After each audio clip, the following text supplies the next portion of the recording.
सतीश जी, जो तेजस्वी यादव अपनी छवि बदलने की कोशिश कर रहे हो, एक नए सामाजिक आधार को अपनी तरफ लाने की कोशिश कर रहे हैं, जिसको एमवाई कहा जाता था कि लालू यादव एमवाई के नेता है और लालू यादव के साथ जंगल राज को जोड़ा जाता था, और आज भी भारतीय जनता पार्टी जंगल राज की बात करने में पीछे नहीं रहती है। क्या तेजस्वी यादव जो माई बाप की बात कर रहे हैं उसमें उनको कामयाबी मिलती जा रही है या नहीं? क्या नया सोशल बेस उनके साथ जुड़ता जा रहा है या नहीं? क्या नई आरजेडी खड़ी होती जा रही है या नहीं? देखिए, एक शब्द में उत्तर है यस, बिल्कुल हो रहा है। लेकिन क्या वो लोकसभा के लिए काफी है या फिर विधानसभा में उनको काम आएगा? और विधानसभा में निश्चित रूप से काम आएगा। लगभग आप समझिए कि अभी के हालत में तेजस्वी की ताजपोशी मुझे दिखती है विधानसभा चुनाव के बाद। एक दूसरी बात, एक और जो महत्वपूर्ण है उसको थोड़ा ध्यान दिया जाए।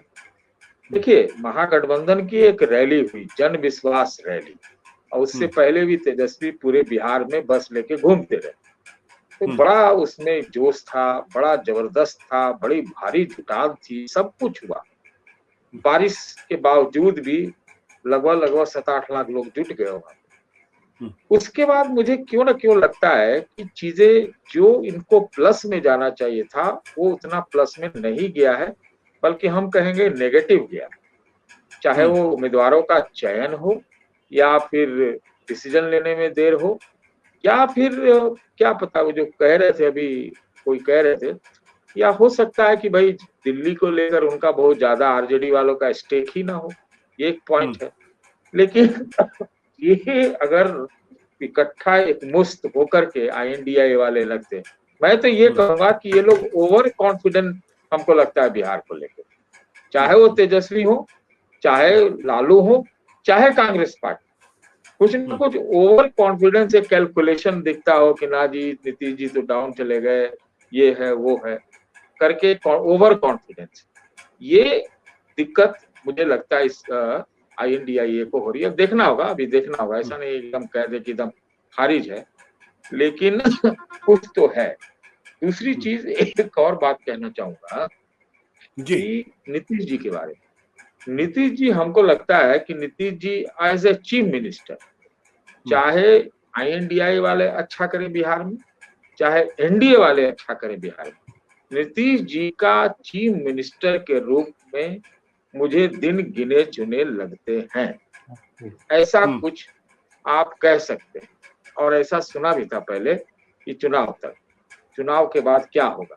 तो बहुत चीजें हो रही हैं, लेकिन इतना जरूर कहना पड़ेगा कि जो एडवांटेज आईएनडीआईए को बिहार में मिलना चाहिए था या सोच रहे होंगे, उतना नहीं है। उसमें एनडीए ने पिकअप किया है, चाहे जिस कारण से किया हो, लेकिन इतना जरूर कहा जा सकता है, निश्चित रूप से कहा जा सकता है कि माइनस नीतीश भी एक एनडीए एक सीट पर वहां फाइट में आराम से। ये जो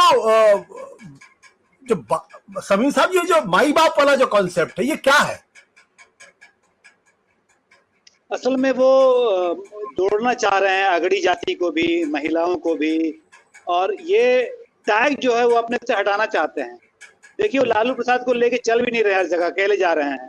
वो चाहते हैं कि आरजेडी को 2005 के पहले वाला आरजेडी ना माना जाए, उस आरजेडी को माना जाए 2024 वाला आरजेडी या 2020 वाला आरजेडी माना जाए।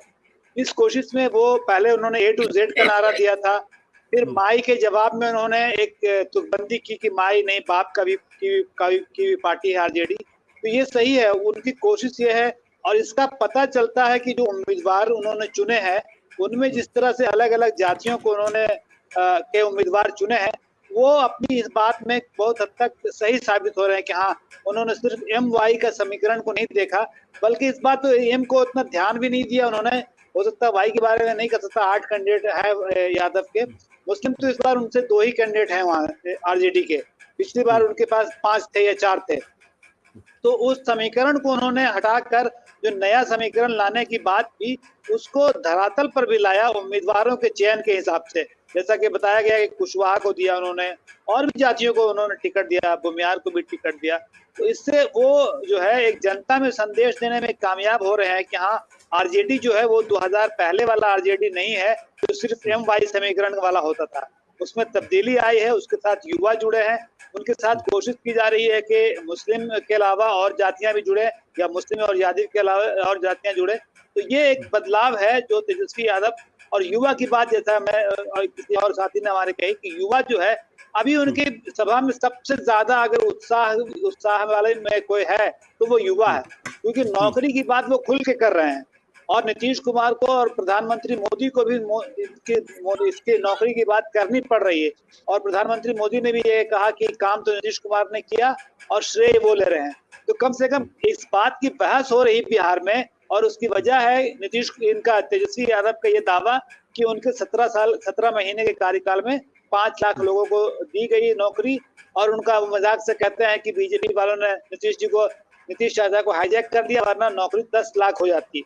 तो ये नौकरी का मुद्दा 2020 में उन्होंने भी अच्छे तरीके से उठाया था और 2024 के लोकसभा चुनाव में भी अच्छे तरीके से उठा रहे हैं और लोगों को मजबूर कर रहे हैं रिस्पॉन्ड करने के लिए उनके अपने दावे को।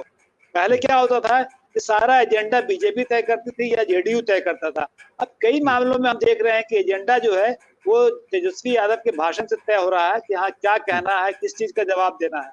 तो ये जो माए बाप की बात वो करते हैं वो उसमें काफी हद तक कामयाब नजर आते हैं। सत्य हिंदी का ऐप डाउनलोड करें गूगल प्ले स्टोर पर।